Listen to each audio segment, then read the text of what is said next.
All right, welcome everyone. This is Dr. Clark, the Center for Weight Loss Success. And today on Losing Weight USA, we're going to talk a little bit about how to avoid weight gain over the holidays.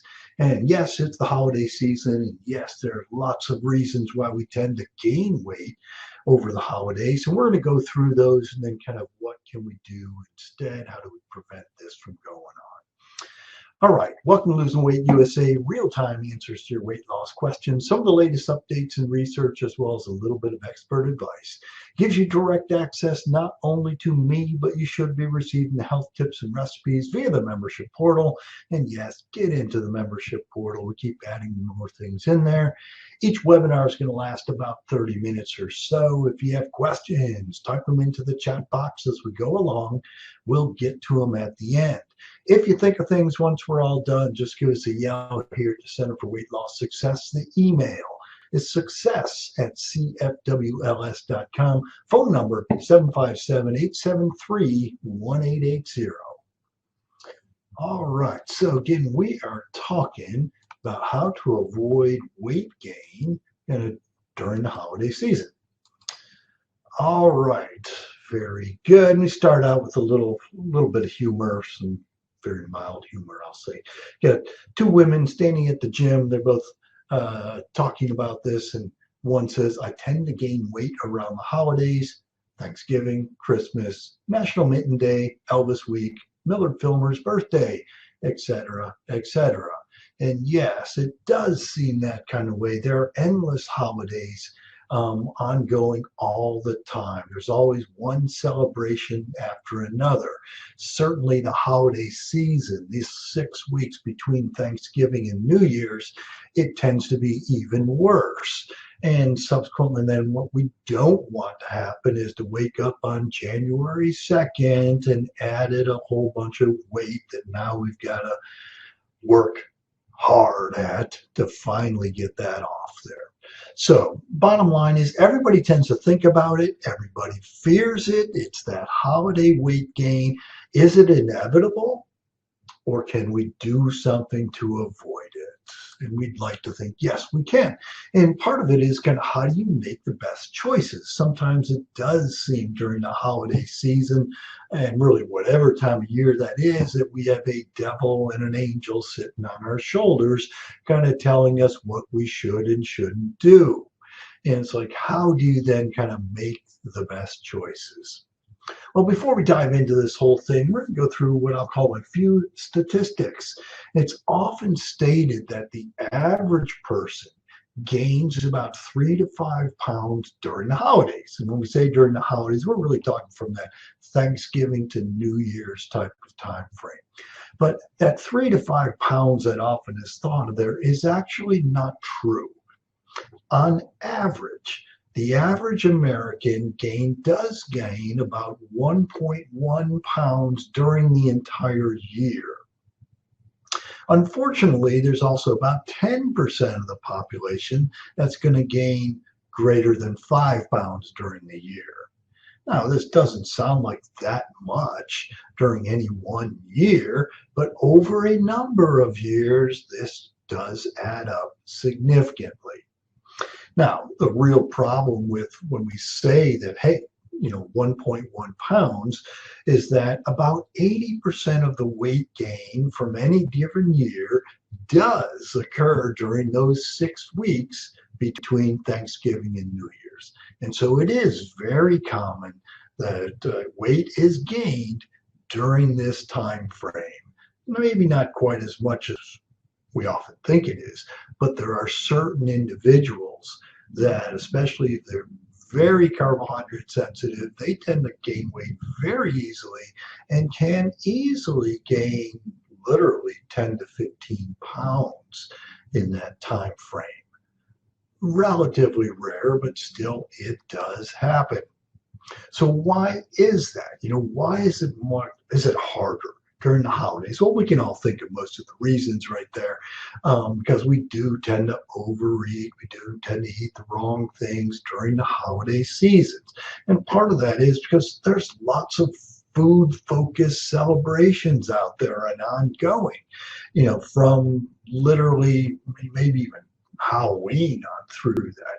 But literally the last 6 weeks of the year, there's all kinds of different celebrations, social events, all kinds of stress thrown on top of this as we're trying to get things ready for Christmas, ready to get meals ready for family, all these kind of things.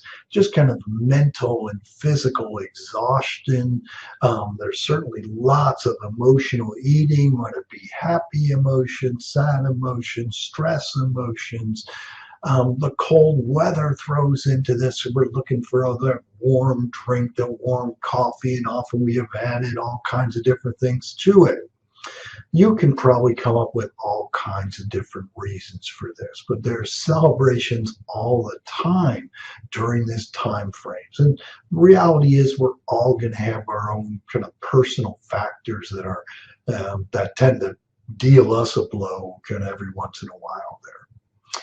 Now, a couple of reasons for this holiday thing is that there are all kinds of celebrations going on. It's the Christmas holidays coming up. It's all kinds of celebrations, and it's all associated with great food. You know, it kind of all this is the one time of year that can almost invariably have food related celebrations. Lots of things are kind of during the Christmas season. It's like, you know, for those of us who like pumpkin stuff, it's like there's pumpkin everything during this season. And so, yes, subsequently then, lots of celebrations, lots of great food. There's a recipe for disaster right there. So now, how do you actually avoid holiday weight gain? And really, we want to look at it from what I call the three basic pillars of weight management. And it's the eating side of it, the exercise side of it, and that broad category called behavior modification. Kind of why do we do what we do? So let's just kind of take a look at some of these things then. From an eating at home, eating is obviously the biggest thing that affects this. Okay, so in eating at home, what we want to do to help avoid these problems, and if you're looking at the slides, you'll notice that, gee, on the very top line, I crossed out "don't skip breakfast." And this was, you know, skipping breakfast was often thought of as being the, you know, the worst thing in the world, that we eat terribly after that. And there's a limit to that, and that is very true for some people. But actually, as we learn more and more about kind of fasting and time-related or time-constricted eating, is that we find that, hey, for many people, actually skipping breakfast does actually work well for weight control. For other people, it's the exact opposite. They skip breakfast and then they feel like they're mid-morning or early afternoon, they're starving and they're eating anything that isn't nailed down. So part of that, you do need to kind of figure out which side of the fence you fall on. Because from my perspective, it's like, it probably isn't just the breakfast. It often is, what are we actually eating for breakfast? Okay? What research has shown is that for people that eat a high carbohydrate breakfast, they typically, after eating a high carbohydrate breakfast, will actually tend to eat 300 to 400 extra calories during the rest of the day.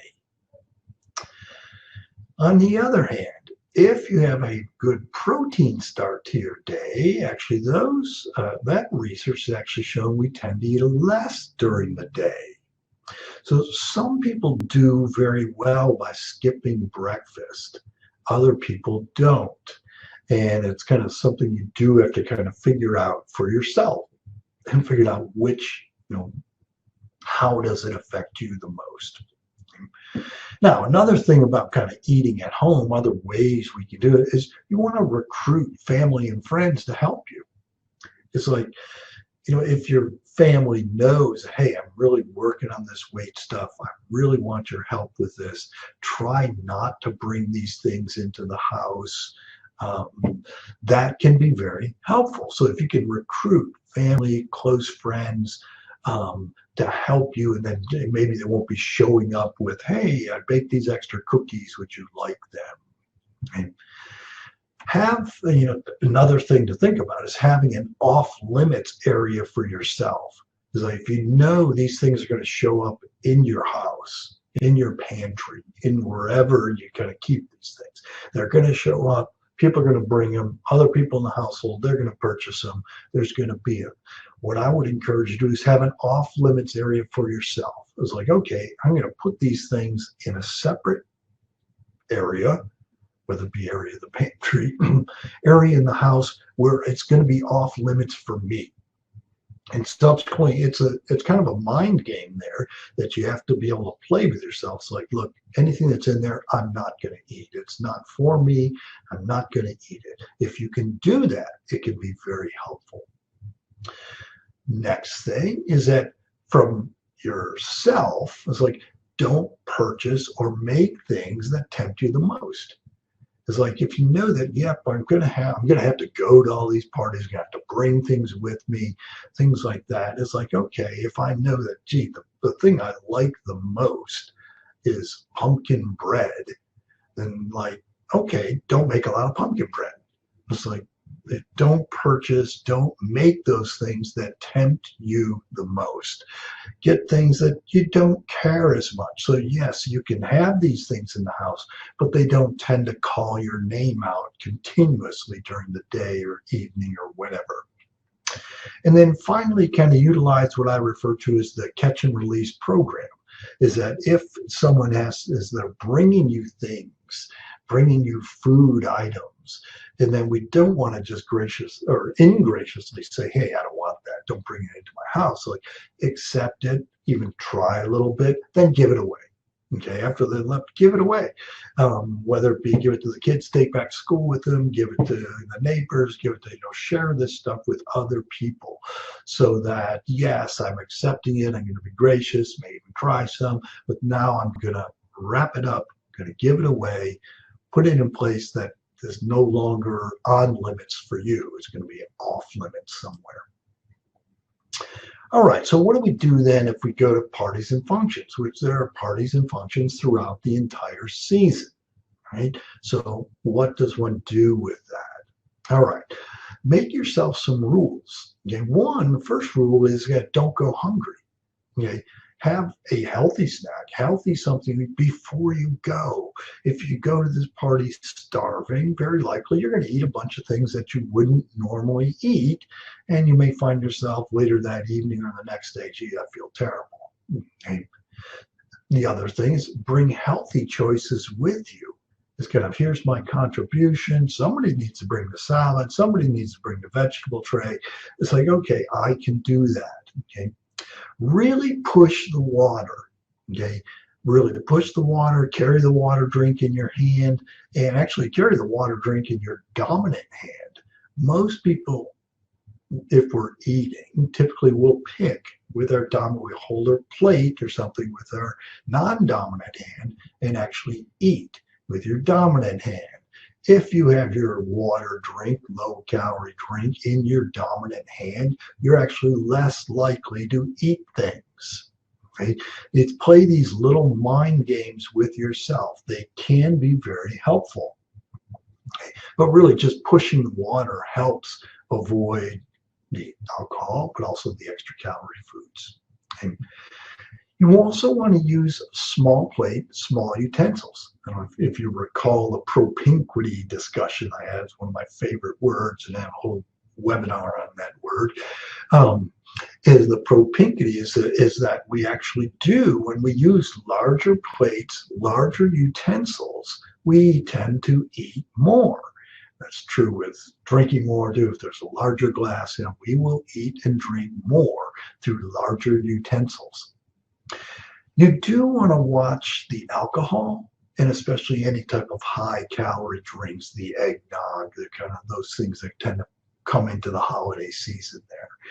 So alcohol is obviously a big one, alcohol from many calorie perspective, but also it tends to decrease our inhibitions, and not the dancing on the table inhibitions, it's more of my eating inhibitions. A lot easier to be good, okay, when we don't have as much alcohol in there. And then once you get to the whatever the festivity is, the celebration is, do what we refer to as a walkabout first. is like take a look at everything that is there and kind of, if you want to pick your poison, so to speak, it's like, gee, I really like that. It's like, I'm going to have a little bit of that, but then I'm going to have the protein, colorful vegetables, those type of things. And so I can avoid some of those other things. So that's kind of, I guess I alluded to this, choose your poison carefully, so to speak. Complete deprivation often doesn't work that well because once we fall off the wagon, then we kind of eat everything in sight. And you have to realize what type of person you are. If you can complete deprivation is the only way this works, then yep, complete deprivation is it. For many people, actually most people, complete deprivation doesn't work well. We want to accept that, hey, a couple of bites, that's all I need. I'm good then. And then another thing is that if there typically is going to be food located in certain areas. It usually is just one room. Now there may be parties where it's located in multiple different places, but don't stay in the food room. Typically, if we're sitting around talking with people, socializing, and we're in the food room, we're also picking at the food as well. And then I alluded to the last one here is keep your hands full. Especially if you have a drink in your dominant hand, you're less likely to be picking at food. So keep your hands full, whether it be even with an empty plate, holding a napkin in your hand, holding something else in your hand that prevents you from eating mindlessly. All right, so using any of those or all of those can be very helpful. All right, so that's kind of the eating side from home and at celebrations. Now, what about the exercise side? Okay, often, and it's very common, that we kind of let exercise fall off during these holiday times. When the weather's colder, it gets rainy out, snowy out, if we have to go to the gym, it's less likely. It's it's only light for a few hours during the day, and subsequently it's dark really early. So exercise tends to fall by the wayside anyway during this time frame. So what do we need to do? One thing, a good thing to do is just schedule your workouts. Is like, yeah, if your routine is get up and go to the gym in the morning, keep doing that routine. Okay. But literally if your routine is kind of, gee, I'll work out when I have time, it's like schedule your workouts. Make it an appointment, whether it be first thing you do when you get off work, whether it be first thing you do when you get home, first thing you do when you get up in the morning. Schedule it as part of your day. The other thing is often, since we don't have as much time to exercise, is start, as I alluded to, I think we talked about this last week, is that one of the major things we can do is just bump up the intensity. You bump up the intensity, you can shorten your workout significantly. And so bump up the intensity. We don't have as much time to work out, and subsequently then this is going to be helpful as well. If you're going to work out, I really encourage people to do some weight training. It's kind of a way to boost metabolism somewhat. And then finally, just hopefully we all did this over Thanksgiving, is that a brisk walk after eating. So if we go to that celebration, we have that celebration at home, brisk walk afterwards kind of at least kind of helps with get our blood moving, get our metabolism going, all these things to help with it. But this time frame, and it's actually a great time frame during the holiday season, is this is a great time to work with a personal trainer. One is it's going to be scheduled. Number two, they're going to push you a little bit. And so subsequently then, hey, it's a great time to work with a personal trainer. Try to up your activity, exercise, try to push that fitness through to the end of the year. And it actually can help you tremendously there. All right, so eating behavior, exercise behavior. The third one, the third pillar there is kind of the behavior modification part of the whole thing. And the behavior aspects, what we're trying to do is avoid this weight gain. So one of the biggest things is actually planning. If we plan, if often we're traveling, we may have less, we're going to be traveling to visit. So we're out of our normal schedule. So what we really want to do around the holidays, because there's so many things going on, is plan this. And whether that be scheduling your exercise, planning what what you're going to eat, revising recipes to use lower carbohydrate type of recipes. Somebody again has to bring the vegetable tray, the salad tray, those type of things. Maybe that can be you this year. Okay? And then part of it is to remember, why are we celebrating? Why is this going on? Focus on the socialization, the family aspect, the friends aspect, that type of thing. So that's really the reason we're celebrating. Is it the celebration really because we want food? That's really not the reason. It's all the other, getting the family together, religious reasons. There's all kinds of different reasons. So remember, why are we actually celebrating this season? Another thing to do is keep healthy snacks at hand.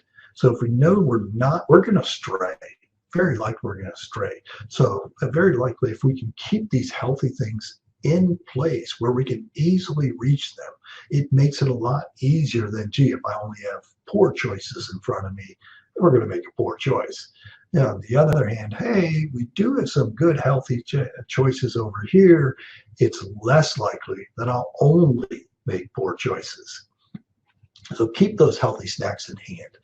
Again, to keep the unhealthy things, if you can keep them out of sight, maybe they're not completely gone from the home, but they're in that kind of no-fly zone for you. You're going to have to stay away from them. I'm going to stay away from that, or at least keep them so that they're not out in the open, calling your name, so to speak. Another thing is work on stress, handling stress effectively. Sometimes this is exercise, meditation, warm bath, massage. Do some things that are good for you. So handling stress effectively, because it is a stressful time of year, from getting ready for celebrations, getting family in town, entertaining, all these different things that have to go on. Typically, our lives are very, very busy during this time frame. And then finally, get your rest. We all need rest. We get poor sleep, we don't eat well. I mentioned this, I think, last week when I talked about, or maybe a few weeks ago, we talked about sleep. And poor sleep leads to overeating. So if we get good sleep, it does help us kind of stay on track. And of course, keep in mind that if you're going to overindulge, or if you do overindulge, whether it be on purpose or inadvertently, just immediately get back on track. Don't let a few bad choices turn into days, weeks, or literally months. Okay, get right back on track. All right, so in January, to wind this all down, in January, you don't want this to be you. We have the elephant talking to the rhino there. It says, yeah, me too. I gained it all back over the holidays. It's like, no, we want to avoid that. Okay?